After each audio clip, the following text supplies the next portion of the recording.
Ladies and gentlemen, Steve Harvey. Let me tell you something I've learned the hard way, through life, through mistakes, through victories, and through setbacks. Everybody doesn't need to know everything about you. In fact, one of the biggest reasons people lose peace, momentum, and confidence is because they talk too much to the wrong people. Privacy is power. Silence is strength. And wisdom is knowing what to keep to yourself. First thing you should never share with just anybody is your next move. Everybody loves to hear about your plans, but not everybody wants to see you win. Some people smile in your face and secretly hope you never make it past where you are. When you announce your plans too early, you invite opinions, doubts, negativity, and even sabotage. Let results make the noise. When you finally show up with success, no explanation will be needed. Second, never share your weaknesses with people who haven't earned your trust. Being vulnerable is powerful, but only in the right environment. The wrong people will store your pain, your fears, and your insecurities as ammunition. They won't help you heal, they'll use it to feel superior. Protect your soft spots. Share your struggles only with those who have proven they want to help you rise, not watch you fall. Third thing you should keep private is your income and financial situation. Money changes how people treat you. If they think you have less, they may look down on you. If they think you have more, they may expect favors, loans, or feel entitled to what you've worked for. Your finances are your business. Peace comes when you stop explaining your lifestyle and start living it on your own terms. Fourth, stop telling everybody about your relationship problems. Every couple has issues. Every marriage has disagreements. But when you constantly expose your partner's flaws to outsiders, you poison the relationship. People will judge, take sides, and remind you of mistakes long after you've forgiven them. Handle your relationship in private. Protect what you love. Not everybody needs a front row seat to your personal life. Fifth thing you should never share is your past mistakes with people who only see you for who you used to be. Growth scares some people. When you tell them your old story, they'll keep reading from the same page, even though you've turned the chapter. Some folks don't want to see you evolve because your growth reminds them of their comfort zone. Let your transformation speak louder than your past confession. Let me talk to you about something that can change the entire direction of your life if you learn to master it early. Never tell everybody your next move. I know it feels good to talk about your plans. I know it feels exciting to tell people what you're about to do, where you're headed, and how big you're about to become. But here's the truth most people learn too late. Your plans are fragile before they're finished. They need protection, not promotion. See, when you tell people your next move, you open the door to opinions you never asked for. Somebody will tell you it won't work. Somebody will remind you of the last time you failed. Somebody will say, "You sure you can do that?" And now, without realizing it, doubt has entered your mind. You were confident when it was just you and God. You were focused when the vision was clear. And now you're explaining, defending, and second, guessing something that was never meant to be debated. Everybody claps when you talk about success, but not everybody is clapping for you. Some people clap because they're happy. Some people clap because they're counting how far they think you'll fall. There are people who don't want to see you do better than them, especially if they've known you for a long time. They're comfortable with the version of you that stayed the same. When you announce your next move, you remind them that you're willing to change, and that makes them uncomfortable. Let me tell you something real. When you talk too much about what you're going to do, you start feeling accomplished before you've done anything. Your brain gets a reward just from talking. You feel productive without producing, and that's dangerous. Because now the hunger is gone, the urgency is gone, and the discipline starts slipping. Silence keeps you hungry. Silence keeps you looking. Silence keeps you locked in. Some of the most successful people you admire didn't announce their plans. They disappeared. They worked quietly. They studied when nobody was watching. They failed privately. They fixed mistakes without an audience. Then one day they showed up different. And people said, "Where did that come from?" It came from silence. It came from focus. It came from protecting the vision until it was strong enough to stand on its own. When you tell the wrong people your next move, you also give them the chance to interfere. Not always on purpose. Sometimes through negativity. Sometimes through distraction. Sometimes through advice that sounds good but doesn't fit your calling. Everybody gives advice based on their own limits. If they couldn't do it, they'll tell you it can't be done. If they were scared, they'll call it unrealistic. You can't let small thinking shape a big future. There's also another level to this. Some people don't just doubt you, they compete with you. The moment you reveal your plan, you give away information. Now somebody else is trying to do it faster, louder, or in a way that throws you off your path. Not because they're better, but because you spoke too soon. Privacy keeps your strategy intact. I've learned that the best response to questions about your future is sometimes a smile. You don't owe everyone an explanation. You don't owe everyone access. Just because someone asks, "What you working on?" doesn't mean they deserve the full story. You can say, "I'm figuring some things out," and keep it moving. That's not secrecy, that's wisdom. Your next move should be revealed by results, not conversations. Let people hear about it after it's done. Let them see the evidence instead of hearing the idea. Because when it's finished, nobody can talk you out of it. Nobody can discourage you from it.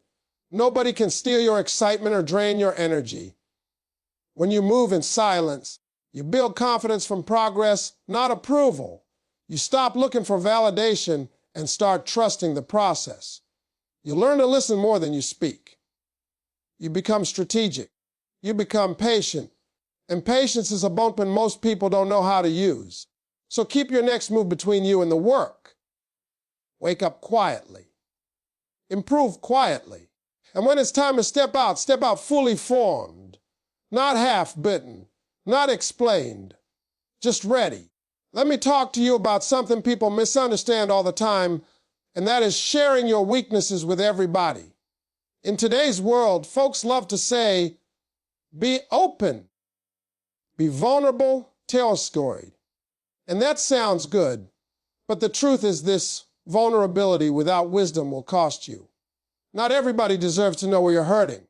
And not everybody needs access to your fears, your insecurities, and your struggles. See, your weaknesses are like an open wound. You don't show an open wound to people who don't know how to heal it. You protect it. You cover it. You let it recover in the right environment.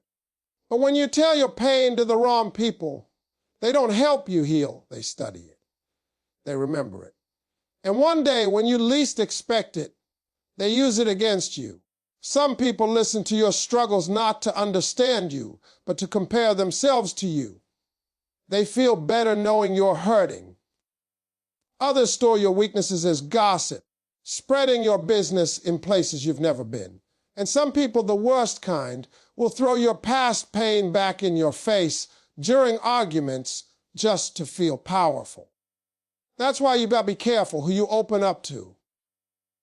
Now, don't get me wrong. I'm not saying you should never talk about your struggles. I'm saying you should be selective. There's a difference between being open and being exposed. Being open is sharing with someone who wants to see you win. Being exposed is handing your soft spots to people who haven't earned your trust. Trust is built over time, not assumed because somebody sounds nice. Let me tell you something real. When you constantly talk about what you're bad at, what you're afraid of, and what you can't do, you start reinforcing that story in your own mind. Your words shape your self-image. The more you repeat your weaknesses, the more permanent they start to feel. Silence gives you room to work on yourself without labeling yourself. Some people will tell you, I'm just being honest about who I am. That's fine, but don't confuse honesty with self-sabotage. You can acknowledge your flaws privately while still presenting strength publicly. You don't need to advertise everything you're working through. Growth is a process, not a press release. There's also something else you need to understand. The world doesn't reward weakness, it rewards growth. People respect progress, not excuses. When you lead with your limitations, people begin to see you through that lens. They stop expecting more from you. And once expectations drop, opportunities disappear. Protect your potential by not letting people define you by a moment of struggle. I've seen people lose jobs, relationships, and respect because they shared too much with the wrong audience. They thought they were building connection, but instead they were building doubt. The wrong person will smile and say, "I understand," and then quietly decide you're not ready, not strong, not capable. And you'll never even know why the door closed. Your weaknesses should be discussed in safe spaces, with mentors, with counselors, with people who are already overcome what you're going through, people who give you tools, not judgment, people who pray with you, not talk about you. That circle should be small. Here's another thing. When you stop broadcasting your struggles, you give yourself permission to outgrow them. You stop being tied to an old version of yourself that people keep reminding you of. You create space to evolve quietly. And one day when you show up stronger, people will be surprised, not because you changed, but because they weren't invited into the process. Let me tell you this, strength doesn't mean you never struggle. Strength means you choose wisely who gets to see you struggle. You don't owe everyone your pain story. You don't owe everyone an explanation for your healing journey. Some chapters are meant to be written in private. So guard your weaknesses like you guard your dreams. Share them only with people who have proven they can handle them with care. Because when you protect your vulnerabilities, you protect your future. Let me talk to you about something that causes more unnecessary stress, jealousy, and confusion than almost anything else. Telling people your financial situation, how much money you make, how much you have saved, how much debt you're in, or how much you plan to earn next year is nobody's business. The moment you make your money public, your peace becomes public too, and that's when problems start. See, money changes how people look at you. If they think you don't have enough, some will pity you, judge you, or talk down to you. If they think you have a lot, suddenly everybody has a need, a story, an emergency, or a favor. Either way, once people know your finances, they start forming opinions about your value, your intelligence, and your lifestyle, and none of that helps you. Some people will say, "I'm just being transparent." No, you're being exposed. Transparency with money is only necessary with people directly involved, your spouse, your business partner, your accountant. Everybody else does not need those details. You don't need to prove anything. You don't need to explain why you can or can't afford something. "It's not in my budget" is a complete sentence. Let me tell you what really happens when people know your financial position. If you're doing well, they expect you to carry them. They expect you to pay more, give more, loan more. And when you say no, you become the bad guy. Now you're changed, selfish, or forgot where you came from. But the truth is, you didn't change. You just stopped letting people count your pockets. And if you're struggling financially, oversharing can be just as damaging. People start giving advice you didn't ask for. They start judging your decisions without knowing the full story. Some will even lose respect for you, not because you're incapable, but because they've never been where you are. Struggle seasons are temporary, but public judgment can last a long time. Here's another truth. When you talk too much about money, you attract comparison. People begin measuring their lives against yours, and comparison breeds jealousy. Jealousy ruins relationships. Folks start acting funny, energy changes, conversations feel different. all because information was shared that didn't need to be shared. Peace is expensive, and privacy is part of the price. I've learned that rich people don't talk about money the way broke people do. They talk about systems. They talk about discipline. They talk about mindset. They let the lifestyle speak quietly. Loud money is often insecure money. Real wealth moves silently because it understands that attention brings problems. Also understand this: when people know how much you make, they start telling you how you should live. Why you drive that car. Why you wear those clothes. Why you didn't upgrade this or downgrade that. You lose the freedom to make personal choices without commentary. And freedom is one of the main reasons people chase success in the first place. Money is emotional. It's tied to pride, fear, survival, and identity. That's why it should be handled carefully. Not everybody can separate your finances from their feelings. Some people will resent you, some will depend on you. Some will try to compete with you. None of that adds value to your life. Let me say this clearly. You don't owe anyone financial access to you just because they're family, friends, or familiar. Being close to you does not entitle someone to your bank balance. You can love people and still say no. You can care and still protect yourself. Boundaries around money are not cold, they're necessary. When you stop talking about money, you start making better decisions. You stop performing. You stop trying to look successful. You start focusing on stability, growth, and long-term vision. You stop explaining your why and start honoring it. Your financial journey is personal. It's unique. It's shaped by your background, your responsibilities, and your goals. Let it unfold quietly. Let your discipline show over time. Let your consistency speak. And remember this: peace is worth more than proving anything to anybody. Let me talk to you about something that destroys more relationships than cheating, money, or distance combined. And that is telling everybody your relationship problems. See, every relationship has issues. Every marriage has disagreements. Every couple's moments they're not proud of. That's normal. What's not normal is inviting outsiders into problems that were meant to be handled between two people. When you tell friends, co-workers, family, or social media about your relationship struggles, you are not looking for solutions, you are looking for relief. You want to feel heard. You want someone to agree with you. But temporary relief can cause permanent damage, because once you tell your side of the story, people form opinions, and those opinions don't disappear when you forgive your partner. Here's the problem: you'll make up, but they won't. You'll move forward, but they'll stay stuck on what you told them. Every time your partner walks into the room, those people will remember the mistake, the argument, the weakness you shared. Now your relationship is fighting battles it never signed up for. You didn't just bring outsiders in, you gave them a vote.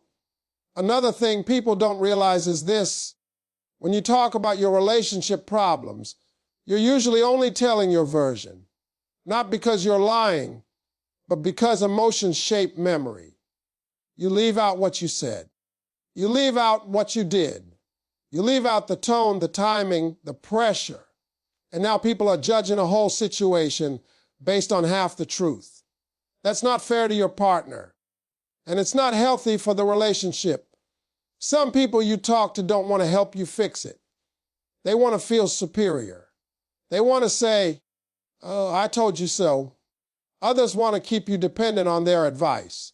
And then there are those who secretly want your relationship to fail because misery loves company.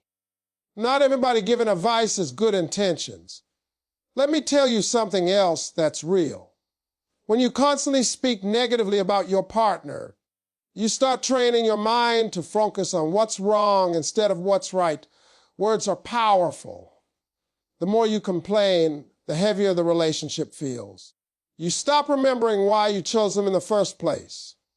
You forget the love, the effort, the growth, because your mouth keeps replaying the problem. Privacy protects intimacy. When a relationship is exposed too much, it becomes fragile. There's a reason some couples last for decades. They keep their business in the house. They fight privately. They heal privately. They grow privately. And when they step outside, they present unity, not perfection unity. Now, I'm not saying stay silent in a toxic or dangerous situation. That's different. If there is abuse, manipulation, or real harm, you must speak up to the right people and get help. But everyday disagreements, misunderstandings, and emotional moments do not belong in group chats or family meetings. Those moments need patience, communication, and maturity, not an audience. Another mistake people make is run a family every time something goes wrong. Family loves you, but family is biased. They will always be on your side, even when you're wrong. And once they don't like your partner, that dislike doesn't fade easily. You might forgive, but family remembers.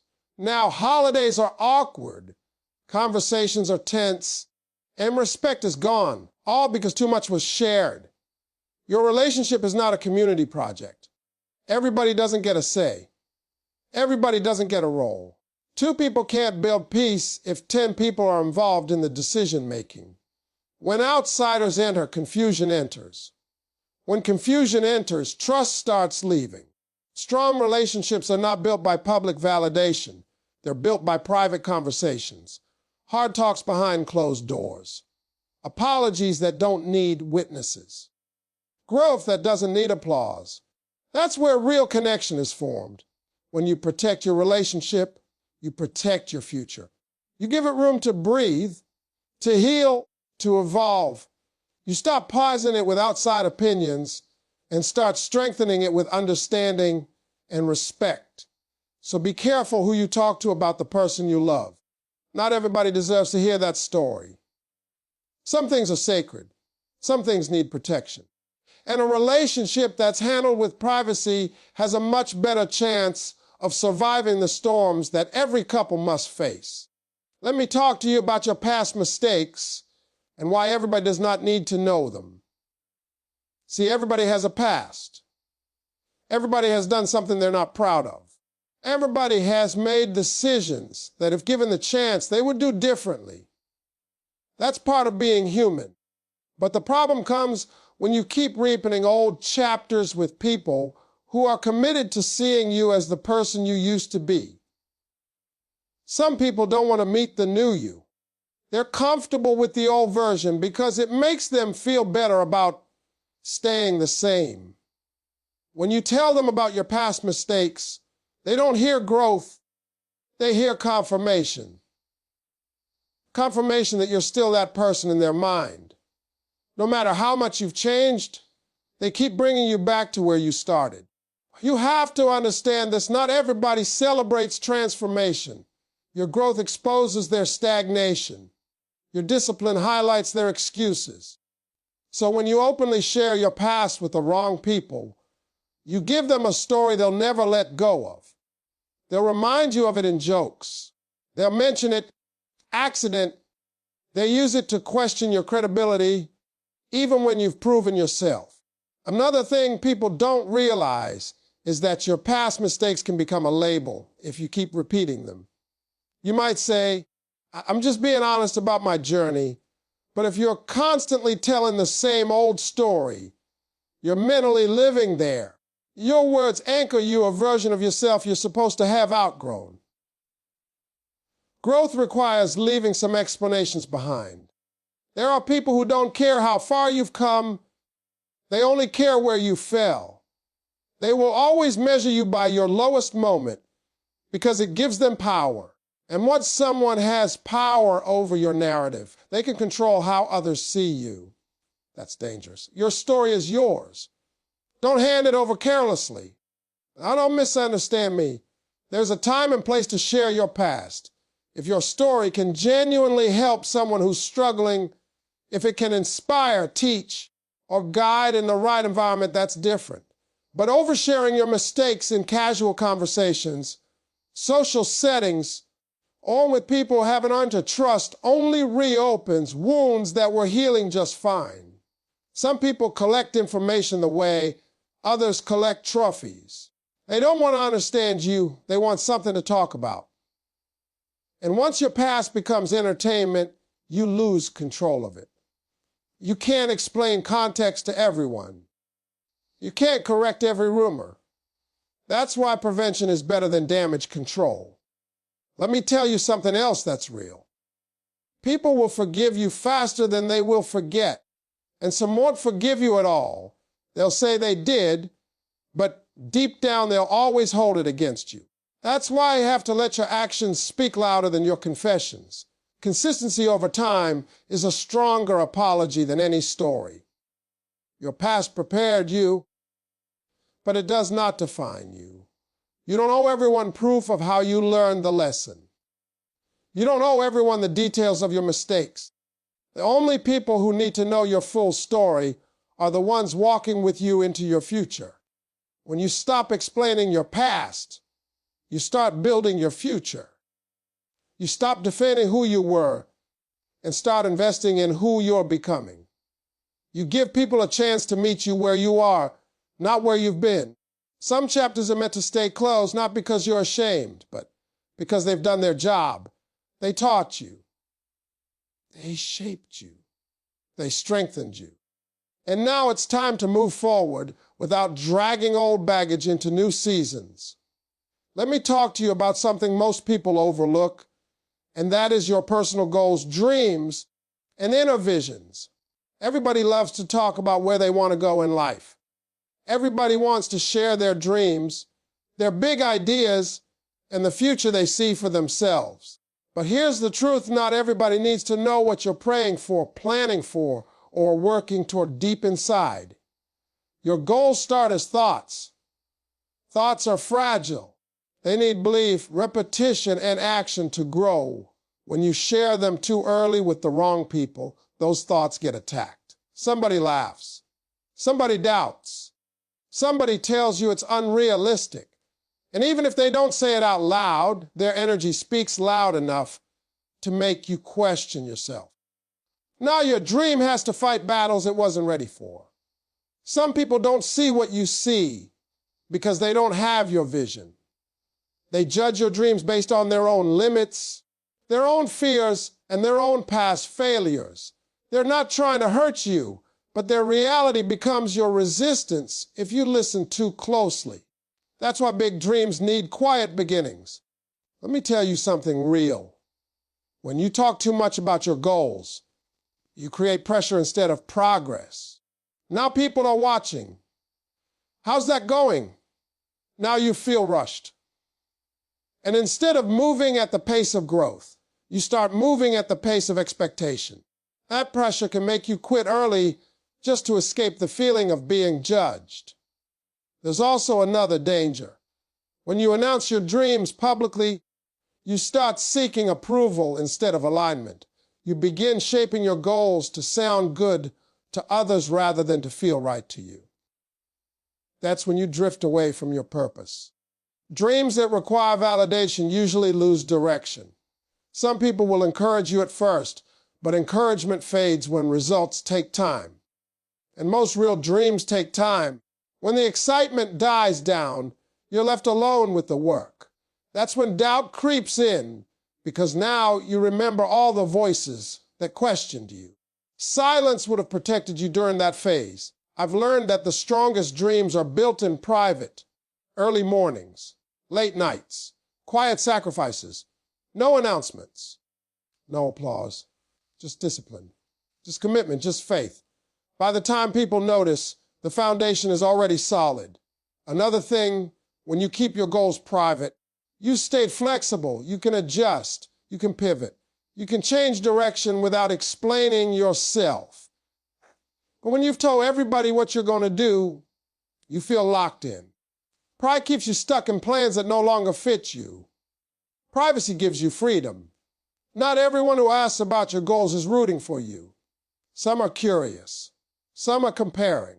Some are hoping you fail so they can feel better about staying the same. You don't need that energy attached to your vision. Dreams grow better in environments that are calm and protected. This doesn't mean you never share your goals. It means you choose wisely. Share with mentors who've already walked the path. Share with people who give guidance, not opinions. Share with those who challenge you to work harder, not those who just clap and disappear. When you stop talking about your goals and start working on them, something powerful happens. Your confidence comes from action. Your belief gets stronger because it's backed by effort, and you become less affected by outside noise. So keep some things sacred. Let your dreams develop quietly. Let your goals mature before they meet the world. And when the time comes, let your results introduce your vision for you.